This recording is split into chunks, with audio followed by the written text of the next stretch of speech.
We're now going to talk about testing the timeline component and the timeline item component, and this is actually going to be our final component test.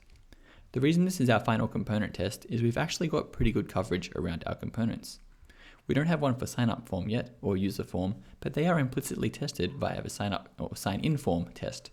We are going to add more tests. This is certainly not the end. It's just going to be the final component test. We still need to talk about things like unit tests, end-to-end tests, how we test our stores in isolation, or if we should test our stores in isolation, and so on and so forth. Either way, let's get on with this particular component test, and then we'll start talking about some other different tests and what ones we might like to write. Again, to save a little bit of time, I created a test for you. This is going to be the timeline test. We're also going to test timeline item implicitly. If we look at the timeline component, it contains a timeline item, and I don't see a compelling reason to test this individually. If this was more complex, or I wanted to spend a lot of time fine-tuning the style, I might create a separate test for this, but I think for the purpose of this lecture, we're going to do everything in one go. So let's go ahead and get started with our timeline test. If we go ahead and click this, we're actually going to see nothing, and this was quite confusing until I opened up the console. If we head over to the warning, we can see we have a warning that says view warn, component anonymous setup function returned a promise, but no suspense boundary was found. This is still not exactly the most clear error, but I'm going to show you exactly what's going on and how to fix it. If we look at the timeline component, which is over here, let me just go ahead and close these other components so they don't get in the way. And we scroll up to the top, we can see we're using await, but we haven't actually marked this as asynchronous. What Vue will do internally is if you use await inside of your script setup, is assume you're trying to use something called suspense. If we head over to the home component, we can see we are using suspense here, and that requires two arguments. The first template is the default template, and this is going to be rendered after all the asynchronous functions have resolved. In the meantime, we're going to render the fallback, which is usually going to be a loader or a spinner, like it is in this particular case. So we have a few options. One would be instead of mounting the timeline component, we would just import the home component. That is an option in this particular case because it's very simple, but if this was more complex, you might not want to render this entire component. So I'm going to show you an alternative approach. What we can do is something we've seen many times already, which is to use the wrapper or the parent component pattern. We're just going to pass in a minimal component with suspense wrapping timeline. I'm going to go ahead and create a new template here. We're going to start off with a suspense, and inside of here we're going to have our template, and that is going to be a default template. And of course the default content is just going to be our timeline. Let's go ahead and render that. Finally, I can go ahead and close off the template, and then we can finally close off suspense, and that should hopefully be enough to get us started. Again, we need to go ahead and register our component, make sure we spell it right this time, and that should hopefully get us at least get something rendering. Let's go ahead and give it a try. And we can see that it's still not working. The problem now is we're trying to fetch some posts from an API endpoint, and we haven't actually got an API endpoint. If we head inside of the timeline component, and then we head inside of here, we're using fetch posts. If we have a look at fetch posts, we're trying to fetch from API posts, but we haven't got a backend. So what we're going to do is implement that using site intercept. Let's go ahead and see how we can do that. Going to head up here and do site.intercept. We're going to intercept /API/posts. What we're going to do is return some of our test posts. We can say body, and this is going to be json.stringify, and I'm going to pass in my 3 test posts. I've already imported those up here just to save a little bit of your time. Today, this week, and this month. Let's save it off and see what happens. This is hopefully going to work a little bit better, and so it does. One thing I like to do is alias my intercept just to make sure they're all finished. I'm going to call this one posts, and before we progress, we're going to say sci.wait, and we're going to wait for the posts request. This is going to ensure that everything is correctly rendered.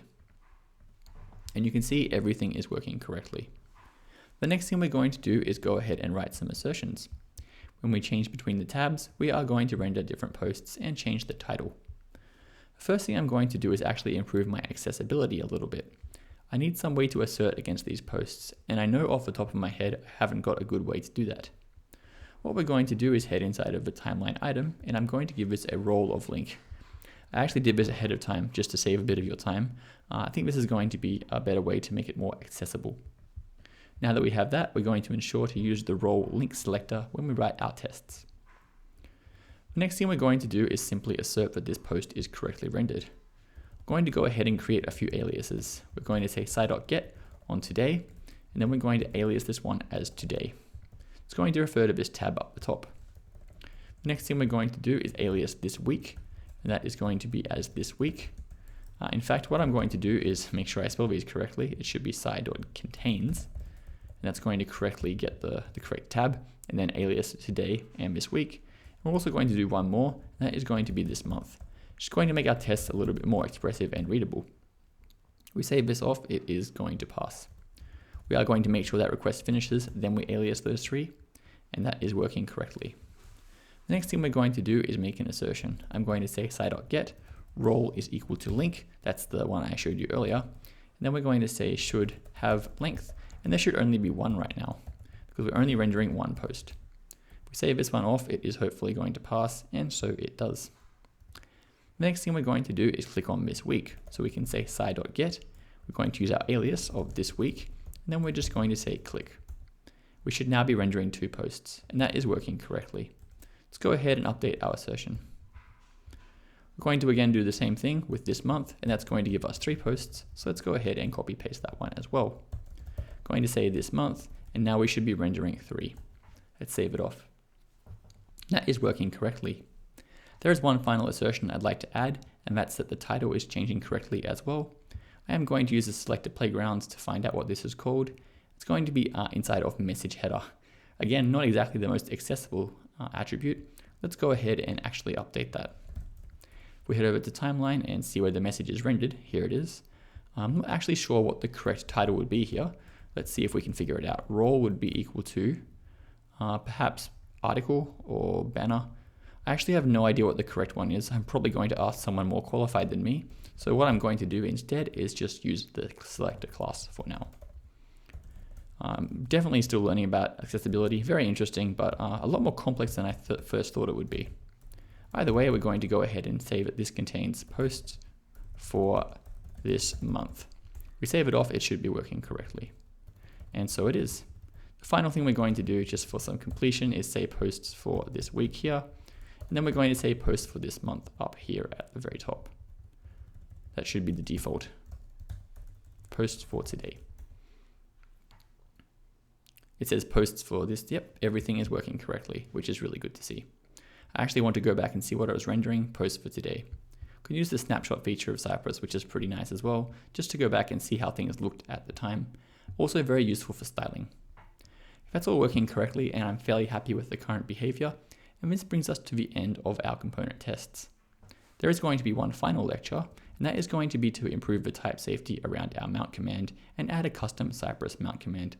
So let's go ahead and do that in the next lecture.